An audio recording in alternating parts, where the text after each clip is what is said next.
Hey everybody, Apollo here. So this article is coming at us from the Daily Wire. It's Christina Button's article again. I tend to read a lot of hers. Let's see what what this one says. And I think I typically read a lot of Christina Button's because I typically do touch a lot on transgender insaneism going on in the United States. And that tends to be what she focuses on. So let's see what she has to say here in this article. Proposed New York law could put criminally insane male inmates in women's prisons, advocates fear. A proposed law in New York could allow mentally ill male inmates to assume a non-male identity and be granted access to women's prisons, according to a women's advocacy group. Yesterday, the New York Senate this was a couple of days ago now, but yesterday the New York Senate added an amendment to Senate Bill 2860, euphemistically calling the gender identity respect,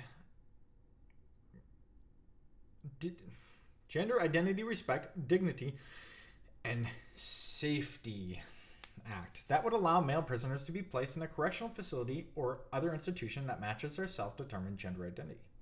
According to the Women's Advocacy Group, these other institutions added to the bill likely include psychiatric facilities for the criminally insane and possibly high-risk sex offenders.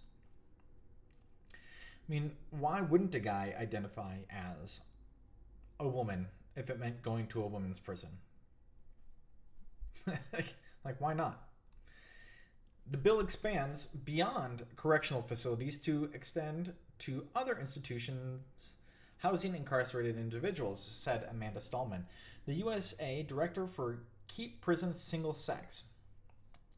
Presumably, this would include forensic mental health facilities, so this New York Senate bill would presumptively house mentally ill incarcerated men with mentally ill women. Oh, what could go wrong? Really, if we're going to go down this road, we might as well just remove, it might as well just be gender neutral prisons. In criminal law, when individuals are found not guilty by reason of insanity, they are generally required to undergo psychiatric treatment in a mental institution.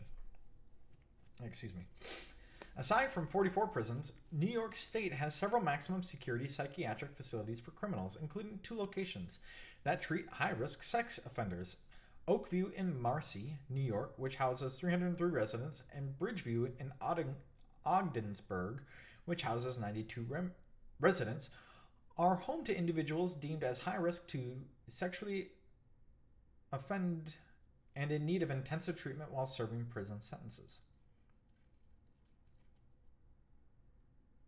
Okay. Senate Bill 2860 would allow anyone who self-identifies as not just transgender, but even gender non-conforming, non-binary, or as having an intersex condition to presumptively be placed in a facility that houses the opposite sex. According to the bill, inmates are not required to demonstrate or provide documentation that their gender identity existed prior to incarceration, and their records are permitted to be kept confidential. Progress.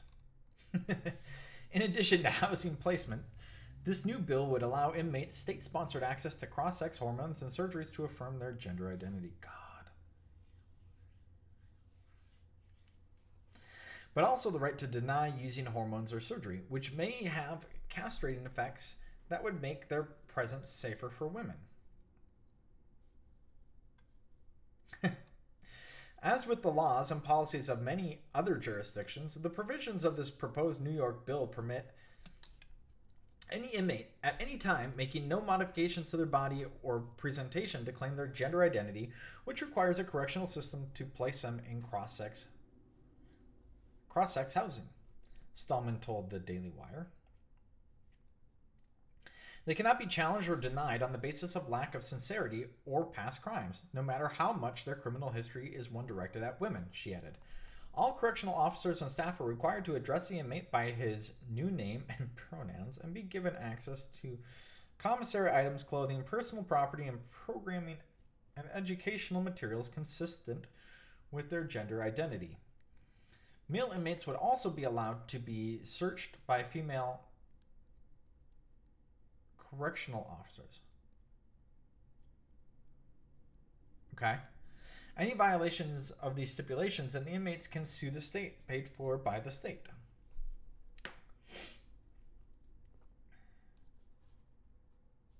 So they're saying that if you identify as female, then you have to have a female corrections officer search you.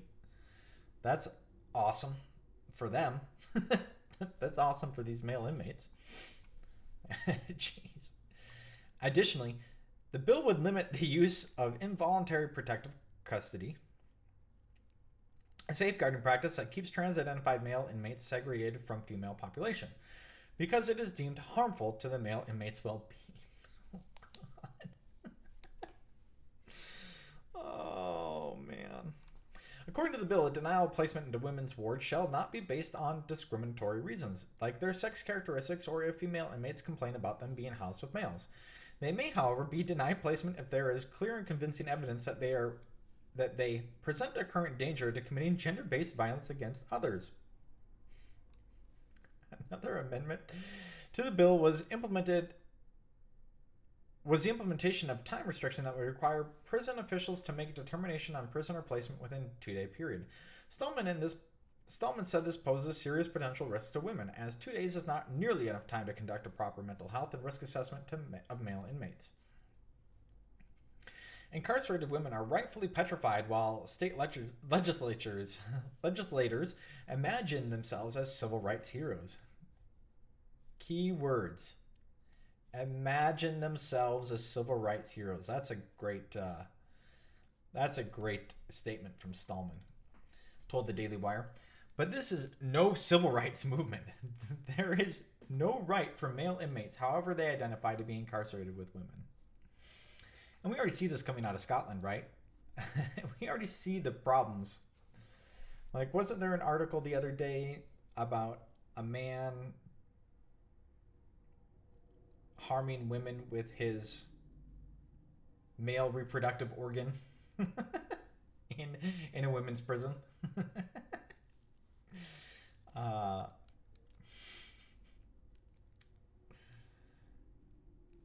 right, where are we?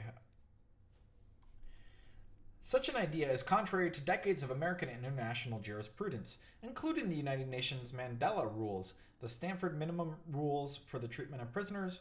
Rule 11A provides, men and women shall, so far as possible, be detained in separate institutions. In an institution which receives both men and women, the whole of the premises allocated to women shall be entirely separate. Stallman's organization, Keep Prisoners Single Sex, which has both United Kingdom and U.S. representation, campaigns for single-sex accommodation within prison system and access to data on male inmates and women's facilities. KPSS penned a letter to the bill's sponsors and the Committee on Crime Victims, Crime and Correction, highlighting their concerns with the new bill and citing past incidences of sexual assault committed by male inmates permitted to house with females nationwide. And of course, that's going to happen, right? I mean, it happens men on men. If you put them with a bunch of women, why would it be different? According to KPSS, 33.8% of the incarcerated men seeking to transfer to women's prisons in California are registered sex offenders. The Federal Bureau of Prisons issued a 2020 report that found sex offenders are responsible for approximately 50% of sexual offenses that occur in prisons.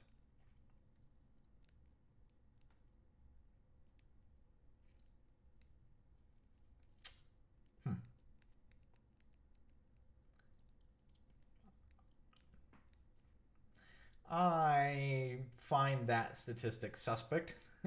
The bill is currently in committee, likely to be put on a calendar to be voted on, debated, or amended. The bill's lead sponsor, Julia Salazar of the 18th Senate District, did not respond to the Daily Wire's request for comment and clarification in time for publication. I'm curious about this. This is a weird statement to me.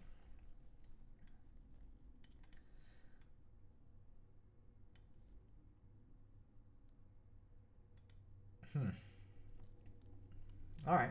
Well, whatever. I mean, it seems like you could just make this a 100 and say that anybody who committed a sexual offense in a prison is now a sexual offender. Like, I don't get it. That is really bizarre. Anyways, this is an interesting article. What's the point of having men in women's prisons if men can just go to women's prisons, right? Like, might as well just open up the whole system. That is just ridiculous. Yeah, I don't know. Like, this trans nonsense is crazy. The gender politics, gender identity, all this nonsense is just crazy. It needs to end. It's not going to right now, but it needs to. We need to fight against it. I don't have any other statement to make there. These insane policies need to end, and the people who make them need to be criminally charged. I think that's probably a better solution, because they know what they're doing. They know that this is going to harm people, but they do it anyways for whatever woke nonsense points they're trying to get. So, yeah, we need to criminally charge the people who make these laws. Like, it's insane. Anyways, this is Paulo. Please like, comment, subscribe. Let me know what you like. Let me know what you don't like. Let me know what I can do better. Thank you. Have a great day.